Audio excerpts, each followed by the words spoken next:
before the break about our experiences over the past decade.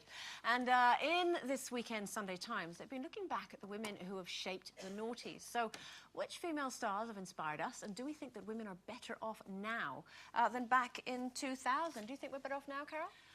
I don't know. No, I don't think so. And, you know, when I started thinking about this, I thought, well, you know, who are the role models, who are the women that sort of spring to mind that we've all sort of looked up to, not looked up to, but followed, if you like, and... admired, maybe, yeah. Well, I mean, Sex and the City, it was huge, wasn't it? It's been huge in the last 10 years, and as much as I absolutely love it, I was watching it the other night, I began to think, actually, I thought they were quite damaging examples of women, really, because three of them were kind of, you know, sad single Bridget Joneses whose lives were nothing without men. And then there was one, Samantha, completely over-the-top loose women, kind of, you know, so it's 3 to 1. And I just thought that was wrong. The whole Bridget Jones thing, I thought, was, you know, very damaging to women, because it kind of just made women feel like it was OK to be desperate and sad and single. It must have tapped some kind of cultural vein, because it wouldn't have been as popular. If everybody thought like that, then no one would have watched it. And yet you've named, you know, the most popular film of the past decade and one of the most popular TV shows. Yeah, but a lot of people do watch it for the clothes. You know, they don't sort of look behind all of that, do they? And when I was watching it the other night, I started thinking that. And it's not that, you know, it's not that it's damaging or bad. I just think that those kind of, I don't know, examples of women who are right up there that everybody's been following. And people might say to me, oh, but, you know, you can talk. You've done exactly the same thing. You've gone and got yourself a boyfriend, you're getting married, etc. But the difference with me is I was never looking for one. And I would have been quite happy just living my life and having a great time. And you don't wear those big knickers, No, I don't. No, I definitely don't. That's Denise Welch. That's not me. That's true. The thing is, I think, when I look back and try and think of people, I can only think of people before that. But if you're looking at the 10 years, I think Kylie Minogue, I think, has been quite an inspiration for people, you know, how she's come through breast cancer quietly, not splashed all over the newspapers, selling every single story as she went along.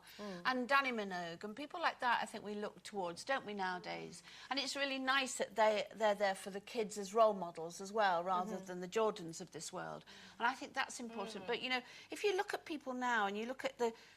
Jackie Collins, for instance, you know, I think she's inspirational. I just think she's wonderful. I mean, you're the reason I'd never read I'm getting the blame for everything today. I know, but you're the reason. I'd never read a Jackie Collins book. Now I've read every single book. And, you know, it's opened my eyes.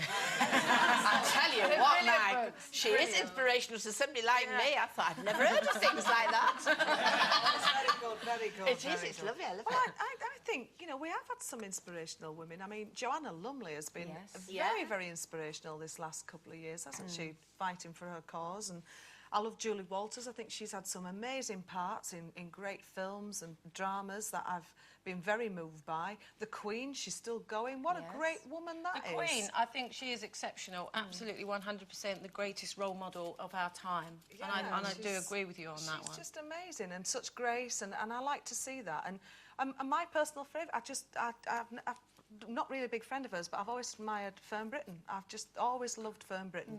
So Merry Christmas, Fern, from me. And, well, you know, I mean, also, when you think back of, you know, over the past decade, I mean, you mentioned some truly iconic women there, but we've also, we kind of turned feminism on its head, if you like, because they became...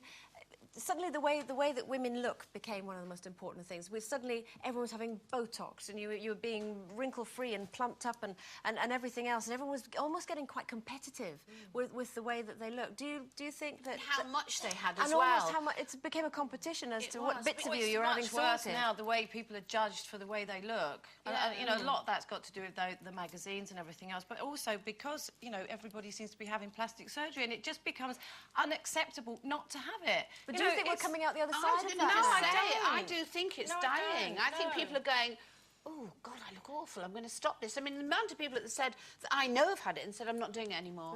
I realise now that I'm turning into not me. The face is going, I'm becoming somebody else, and I don't want to do that.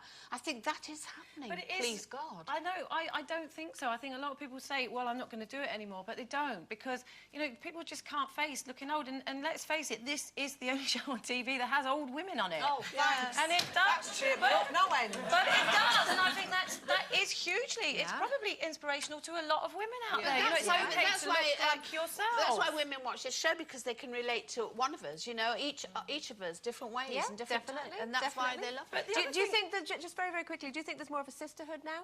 No, I don't.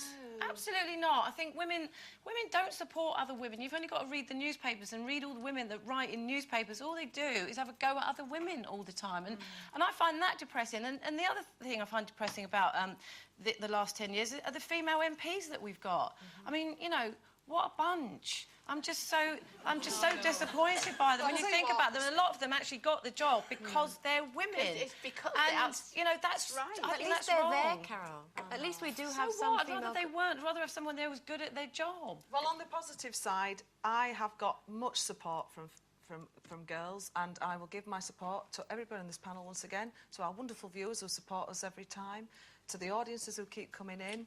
I just think it's wonderful that we have got women's support. I totally disagree with you. I think we've got a lot of sisterhood out there, and bring it on, You're sisterhood. full of Christmas cheer I today, just Jane love it. McDonald. What's in your glass? It's water. I want some. Water. No, I think we have. I think think we've you are moved right. on. I think especially, you know, for Yeah. us on here, I've got some great friends on here. Yeah, Really. absolutely. Go on, cheer up. Like who? You know. Oh, mate, I love you. I love you. Okay, it's a